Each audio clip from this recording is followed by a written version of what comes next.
How to add shake effect in Premiere Pro. Hello everyone, welcome back to our channel, and today we are back again with a new video.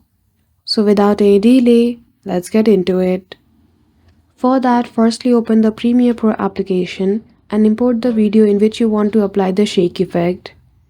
Now after that, simply go to New Item and choose the option of Adjust Layer. Once you click on Adjust Layer, you simply need to apply the blur effect to the video. Once the blur effect has been added, you can see two different layers, one for the video and another for the effect.